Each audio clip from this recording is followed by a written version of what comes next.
Meghan Kelly kaotab jälgijaid pärast seda, kui ta teatas, et toetab täielikult moslemi valijat moslemi vaatevinklist. Kallid inimesed, see on nii hale, kui täiskasvanud meediamaastikul ei mäleta, et internet mäletab kõike.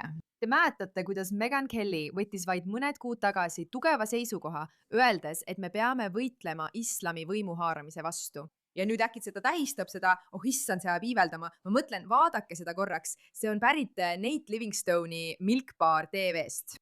Kas on juhus, et Meghan Kelly kaotab keskmiselt 1000 tellijat päevas, viimase kuu jooksul kokku 30 000? Ja nüüd on tal äkitselt uus kiindumus islami ja selle suure auditooriumi vastu. Ei, see ei ole üllatus, sest neil inimestel puudub moraal. Nad hoolivad tõesti ainult oma vaatajanumbritest ja nad näevad seda nüüd. Parim asi, mida sa teha saad, on liituda selle uue vasakpoolse sektiga, mis teeskleb, et on parempoolne. Mis seal väljas promob islamiste ja poeb neile, sest nad saavad aru, et islamiste on palju ja islamistidele meeldivad kõik, kes lihtsalt ütlevad, et islam on imeline. Ja seetõttu nad muudavadki oma käitumiste taktikat. Ausalt öeldes on see hale. Muidugi suudab ta kuidagi välja mõelda, kuidas see kõik on nüüd Iisraeli süü. See on Iisraeli probleem. Juudid on teda manipuleerinud. Vaatame, millest kogu see kära käib, sest oi, see on tõeline alivalu. Tere tulemast saatesse Pushback. Mina olen teie saatejuht Meira Ka. Kindlasti telli kanal, aga mis veelgi tähtsam, jaga seda videot, et saaksime sõnumi levima. Et inimesed lõpetaksid selle psühhootilise naise usaldamise, kelle kohta mul lihtsalt ei ole enam sõnu. Ja kuna mul pole sõnu, mõtlesin kasutada Dave Rubini suurepäraseid mõtteid selle kohta. Ma tahan siin oma sõnadega väga ettevaatlik olla, milline kahepalgeliseks ja kurjaks litsiks ta on muutunud. Ja jah, Dave'il on õigus. Vaatame seda videot, mille pärast kõik paanikas on ja meenutame endale, mille eest Meghan Kelly veel mõned kuud tagasi seisis, enne kui ta hakkas vaatajaid psühhopaatidele kaotama. Kui ta ütles, et tal on kahju, et ta Trumpi toetas, kahetseb seda ja tunneb, et peab selle heaks midagi tegema. Ja tema saatega on kõik korras. Pole nii, et tal oleks vaatajatest puudus, aga ma arvan, et ta mõistab, et siin võib olla uusi kuulajaid. Tead, ta on viimasel ajal väga populaarseks saanud. Ma lugesin, et ta on moslemitest vaatajate seas populaarne, sest ta on seisnud islami eest, tead. Ja ma pean sulle ütlema, Mark, see on miski, mida olen märganud just sellest ajast, kui olen Iisraeli suhtes selgema pilguga vaadanud. Et suur osa sellest antimoslemi retoorikast, mis levib, pärineb inimestelt, kes on väga Iisraeli-meelsed ja kellel on vaja, et me moslemeid demoniseeriksime. Ja ma olen hiljuti vaadanud üle ka oma enda retoorika selles osas, et mõelda, kas mind on manipuleeritud. Veendun, et mind ei manipuleerita, aga ma arvan, et tal on palju moslemitest vaatajaid, kes tema poole pöörduvad. Ma tean kindlalt, et tal on palju noori mehi, kes tema poole pöörduvad. Nii et kuigi ta võib-olla kaotas osa Fox Newsi vaatajaskonnast, kes on väga Iisraeli-meelne ja Trumpi toetav ning kelle kohta ei tohi midagi halba öelda. Iga ühe kohta, kes lahkub, tuleb asemele uus noorem vaataja, kes tahab kuulda, kuidas neid traditsioonilisi seisukohti vaidlustatakse ja kuulda uusi iseseisvaid mõtteid. Ma tunnen seda isegi natuke ja Tucker tõenäoliselt 10 korda rohkem. See sisu ajab mind sõna otseses mõttes oksele. Kas oled kunagi kuulnud kedagi, kes räägib islami vaadetele rohkem meelejärele kui tema? Kuule, ma arvan, et meid võis manipuleerida Iisraeli pooldav lobigrupp. Milline kokkusattumus, et need inimesed, kes on loogilised ja näevad asja selgelt, saavad aru, et Iisrael ei ole vaenlane, vaid islamistid on. Need kaks asja käivad käsi käes ja ma pean tagasi minema ning oma retoorika üle vaatama ja ütlema, et võib-olla mind mõjutati. Ma ei taha, et mind oleks manipuleeritud, eriti nüüd, kui ma näen, et Tuckeril on see imeline uus publik, kes tema juurde koguneb, sest temast on saanud islami meelitaja. Ja seetõttu peaksin võib-olla ka mina seda tegema, sest ma kaotan kogu oma publiku. See on nii vastik.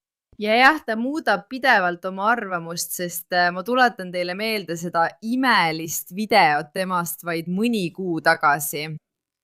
Issand, see ajab mind vihaseks tõesti. Vihaseks. Islam ei ole kooskõlas Ameerika ega lääne väärtustega. Nad peaksid jääma riikidesse, kus kiriku ja riigi lahus hoidmine ei ole oluline. Nad peaksid jääma riikidesse, kus sõnavabaduse kaitsmine ei ole oluline. Tõsi, just sellest peaksidki nad hoolima. Nad peaksid nendele asjadele mõtlema. Vabandust. See on üks põhjusi, miks ma ei läinud Meghan Kellyt kohe ründama, sest ma mõtlesin, tead mis, vähemalt ta näeb, et meil on sama vaenlane. Ta võib eksida, kui arvab, et Iisrael on tõelised manipuleerijad, aga vähemalt ta mõistab, et islam on probleem. Ja ma ütlen sulle nii palju. Ma arvan, et praegu oleme me omamoodi eksistentsiaalses kriisis, mis tähendab, et ma ühinen sõna otseses mõttes kellega iganes. Isegi kui ma nendega mõnes asjas väga teravalt ei nõustu, kui nad näevad, et tõeline probleem vajab lahendamist. Ja ma arvan, et see on täiesti õigustatud seisukoht. Sa võid leida kellegi, kellega sa paljudes asjades ei nõustu ja ikkagi temaga rääkida, kui leiad ühe asja, mis teil ühist on. Ja ometi see naine, see kahepalgeline lits, nagu Dave Rubin väga tabavalt teda nimetas, see oligi tema seisukoht. Ja ma tundsin, et tead mis? Olgu. Mulle ta ei meeldi, ma arvan, et tal ei ole õigus, ma arvan, et ta ei ole päris terve ja ma arvan, et ta on kinnisideks võtnud selle, et inimesed üritavad teda jälgida.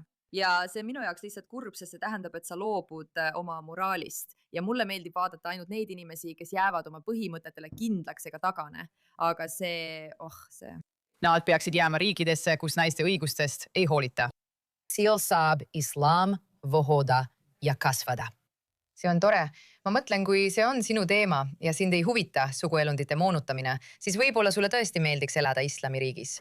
Kui sul pole midagi selle vastu, et elada naisena, kes peab katma iga sentimeetri oma kehast peale silmamunade, siis jah, mõni koht Lähis-Idas võiks sulle sobida. See pole minu teema. See ei ole see, mille eest Ameerika seisab. Ja see pole asi, mida me peaksime läänes tahtma või julgustama. Ma arvan, et ta saab aru. Olgu. See oli jaanuaris, veebruaris, märtsis, aprillis. 5 kuud tagasi tuli see naine välja väga ilusa monoloogiga, öeldes, et see ei sobi läänega kokku. Kui sulle meeldib suguelundite moonutamine, mine Afganistani, ära tule siia. Väga lihtne, väga selge. Ja me kõik olime nagu, okei, Megan, sa oled kohutav inimene, aga sul on õigus. Nüüd tuletame meelde, millele ta on 5 kuuga ümber mõelnud, taas arvestades, et ta kaotab sõna otseses mõttes 1000 tellijat päevas. Siin võib olla mõni uus kuulaja. Tead küll, ta on viimasel ajal väga populaarseks saanud.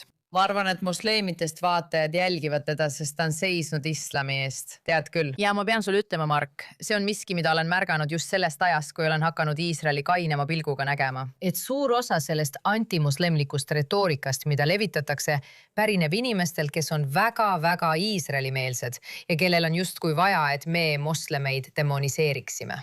Ja ma olen hiljuti vaadanud üle ka omaenda retoorika selles osas, et mõelda, kas mind on manipuleeritud. Ma tahan olla kindel, et mind ei manipuleerita.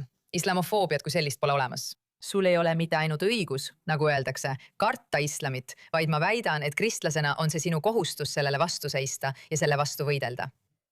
Tal on palju moslemitest vaatajaid, kes tema poole pöörduvad. Nii et kuigi ta võib-olla kaotas osa Fox Newsi vaatajaskonnast, kes on väga Iisraeli-meelne ja Trumpi-meelne ning Trumpi kohta ei tohi midagi öelda, iga ühe kohta, kes lahkub, on olemas uus noorem vaataja, kes tahab kuulda, kuidas neid traditsioonilisi seisukohti vaidlustatakse ja kuulda uut iseseisvat mõtlemist. Ma mõtlen, ma kogen seda ise ka natuke. See ei ole kooskõlas lääne ega Ameerika väärtustega. Ja seetõttu ei tohiks sul olla mingit probleemi sellele vastu seista. Islam.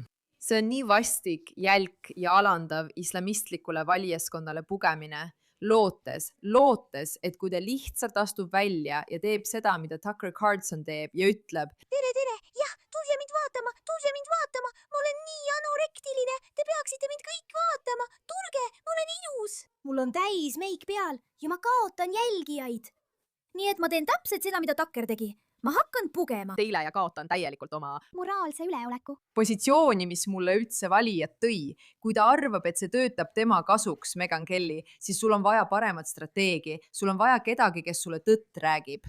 Ja kõigile neile täielikele idiootidele seal, kes ütlevad, et me märkame, et islami vastane retoorika tuleb Iisraeli-meelsest lobist. See ongi nii, sest Iisraeli-meelne lobi hoiab silmad lahti ja näevad, mis juhtub, kui lubada islami võimuhaaramist. Toimuvad veresaunad ja meile ei meeldi veresaunad, nii et võib-olla me räägime inimestele. Olge ettevaatlikud, veresaun on teie poole teel. Sest uskuge või mitte, on inimesi, kes hindavad mõningaid asju rohkem kui oma vaadatavust. Kes arvavad, et võib-olla on inimeste päästmine mõrvamise või sandistamise eest olulisem kui jälgijate kaotamine. Oh jah. ja ma räägin loomulikult sellistest inimestest nagu Ben Shapiro ja teistest, kes võtavad seisukoha. Ilmselgelt postitab Ben Shapiro, et saada klikke ja postitab selleks. Mine püüa neid klikke, mille peale Meghan Kelly vastab, arvates, et ta on nii kaval. Kas sul ei ole firmat, mida päästa? Noh, ei, Meghan Kelly. Tundub, et sina vajad päästmist ja see on uskumatult kahetsusväärne. Pea meeles, blond, kuulus ameeriklanna. Kas sa tead, mida islamistid nendega teeksid? Kas sa tead, mis juhtuks Meghan Kellyga, kui ta oleks Egiptuse protestil? Sa tead seda väga hästi. Ja see on piinlik jälk olla keegi, kes nii läbipaistvalt lihtsalt tahab oma kanalile islamistlikku vaatajaskonda meelitada. Igatahes, issand küll, see oli tema poolt väga halb otsus. Ja kui pole veel selge, kus ta tegelikult seisab, siis ma arvan, et meil kõigil on nüüd üsna ühtne arusaam. Aitäh, et sellele teemale tähelepanu pöörasite.